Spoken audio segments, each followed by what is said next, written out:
Fact number 1. భూమిపై ఉన్నవారు రోజులో ఒక సూర్యోదయం, ఒక సూర్యాస్తమయాన్ని చూస్తారు. అయితే ధృవాల వద్ద మాత్రం 6 నెలలు పగలు, 6 నెలలు రాత్రిని చూస్తారు. కానీ 24 గంటల్లో 16 సూర్యోదయాలను ఆస్వాదించేవారు ఎవరో తెలుసా? వాళ్ళే ఐఏఎస్ వ్యోమగాములు. అదేనండి, అంతర్జాతీయ అంతరిక్ష కేంద్రం ఆస్ట్రోనట్స్. భూమికి కొంత దూరంలో అంతరిక్షంలో ఉండే ఐఎస్ఎస్ గంటకు 27,580 కిలోమీటర్ల వేగంతో భూమి చుట్టూ తిరుగుతూ ప్రతి 90 నిమిషాలకు ఒకసారి భూమిని చుట్టేస్తుంది. అలా భూమిని చుట్టే క్రమంలో అందులో ఉండే ఆస్ట్రోనట్స్ రోజులో 16 సూర్యోదయాలు, 16 సూర్యాస్తములు ఆస్వాదిస్తారు. అంతేకాదండోయ్, అత్యంత వేడిని, చలిని కూడా ఎదుర్కొంటారు. ఐఎస్ఎస్ భూమికి సూర్యుడికి మధ్యలోకి వచ్చినప్పుడు ఉష్ణోగ్రత 121 డిగ్రీల సెల్సియస్కు ఉంటుందంట. అలాగే భూమి వెనుకకు వెళ్ళినప్పుడు -157 డిగ్రీల సెల్సియస్ వెళ్తుందట. వ్యోమగాములకు స్పేస్ సూట్ ఉండడంతో ఏమీ కాదు. Fact number 2. ఎంత హెవీ ట్రాఫిక్ అయినా కొన్ని గంటల్లో లేదా రోజుల్లో క్లియర్ అవుతుంది. కానీ ఒక ట్రాఫిక్ క్లియర్ అవడానికి 8 ఇయర్స్ పట్టిందంటే నమ్ముతారా? నమ్మాల్సిందే. ఆ ట్రాఫిక్ కూడా రోడ్డు పైనో గాలిలోనో కాదు, సముద్రం పైన. 1967లో ఇజ్రాయెల్ ఈజిప్ట్పై దాడి చేయడంతో ఈజిప్ట్ అధీనంలో ఉన్న సూయల్ కాలువను మూసివేసి దానిలో ల్యాండ్ మైన్స్ పెట్టింది. దీంతో అప్పటికే సూయజ్ కాలువలో ఉన్న 15 కార్గో షిప్లు ఎక్కడికక్కడే నిలిచిపోయాయి. యుద్ధం తర్వాత తిరిగి ఆ షిప్పులు కదిలేందుకు 8 ఇయర్స్ సమయం పట్టింది. ఈ 8 ఇయర్స్ షిప్పులో ఉన్న ప్రయాణికులు ఒకే కుటుంబంలో కలిసిపోయి తమది ప్రత్యేక దేశం అన్నట్లుగా జీవించారు. ఈ 8 ఏళ్లలో షిప్పులో ప్రార్థనా మందిరాలు, సినిమా థియేటర్సు, ప్లే గ్రౌండ్స్ ఏర్పాటు చేసుకున్నారు. వారికంటూ ఒక ప్రత్యేకమైన ఒలింపిక్స్ను కూడా నిర్వహించుకున్నారు. దానికి గ్రేట్ బిటర్ లేక్ ఒలింపిక్స్ అని పేరు పెట్టుకున్నారు. దీంతో ఈ ట్రాఫిక్ చరిత్రలో నిలిచిపోయింది. Fact number 3.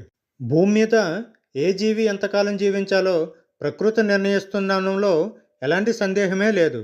భూమి జీవం అని పెద్ద పెద్ద మాటలు మాట్లాడుతున్నాడేంటి అనుకుంటున్నారా? మరి 2000 నాటి చెట్టు గురించి చెప్పాలంటే ఆ మాత్రం మాట్లాడాలిగా.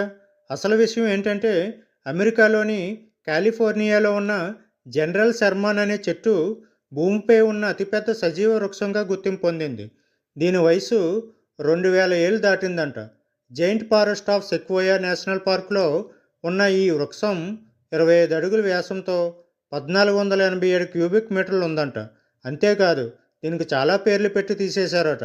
ఎందుకంటే దీనికి ఏ 100 ఏళ్ళలో కాదు కదా, తరానికి ఓ పేరు అనుకోండి.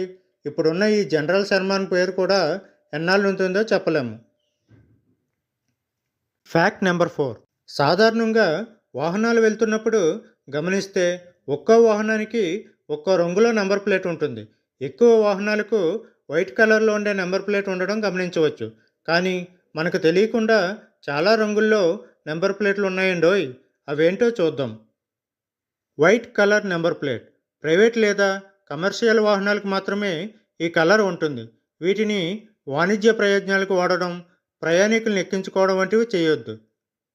ఎల్లో నెంబర్ ప్లేట్ ప్రయాణికులను ఎక్కించుకునే ట్యాక్సీలు, ఆటోలకు ఇది ఉంటుంది. వీటికి ప్రత్యేకంగా ట్యాక్స్ విధానం ఉంటుంది. ఈ వాహనాలు నడిపే డ్రైవర్లకు కమర్షియల్ లైసెన్స్ ఉండాలి. గ్రీన్ నెంబర్ ప్లేట్ ఎలక్ట్రికల్ వాహనాలకు మాత్రమే ఇది ఉంటుంది. రెడ్ నెంబర్ ప్లేట్ టెస్టింగ్ వాహనాలకు ఈ నెంబర్ ప్లేట్ కేటాయిస్తారు. ఇది 1 నెల మాత్రమే చెల్లుబాటు అవుతుంది. Block number plate luxury hotel వాహనాలకు దీన్ని ఉపయోగిస్తారు. భారత్ సిరీస్ కేంద్ర రాష్ట్ర ప్రభుత్వ ఉద్యోగులు 4 లేదా అంతకంటే ఎక్కువ రాష్ట్రాల్లో తమ ఆఫీస్, కార్యాలయాలు ఉన్న కార్పొరేట్ ఉద్యోగులు దీన్ని అప్లై చేయొచ్చు. Fact number 5. మనం హైవేపై ప్రయాణిస్తున్నప్పుడు టోల్ ప్లాజాలో టోల్ కట్టి రసీదు తీసుకుంటాం. అయితే ఆ టోల్ హైవేలో ప్రయాణిస్తున్నందుకు మాత్రమే అనుకుంటారు. కానీ ఆ రసీదుతో చాలా ఉపయోగాలు ఉన్నాయి. హైవేపై వెళ్తున్నప్పుడు ఆరోగ్య సమస్య ఎదురైతే రసీదు వెనుక ఉన్న నెంబర్కి కాల్ చేస్తే 10 నిమిషాల వ్యవధిలో అంబులెన్స్ వస్తుంది. ఒకవేళ వాహనం టైర్ పంక్చర్ అయినా లేదా వాహనం ఆగిపోయినా కాల్ చేస్తే నిమిషాల వ్యవధిలో సహాయం అందుతుంది. అనుకోకుండా వాహనంలో పెట్రోల్ లేదా డీజిల్ అయిపోతే కాల్ చేస్తే 10 లీటర్ల వరకు పెట్రోల్ లేదా డీజిల్ తెస్తారు. అందుకు డబ్బులు చెల్లించాల్సి ఉంటుంది. అయితే ఇవన్నీ మీ దగ్గర రసీదు ఉన్నప్పుడు మాత్రమే వర్తిస్తాయి. చాలామందికి ఈ విషయం తెలియకపోవచ్చు. వెంటనే ఈ వీడియో షేర్ చేయండి.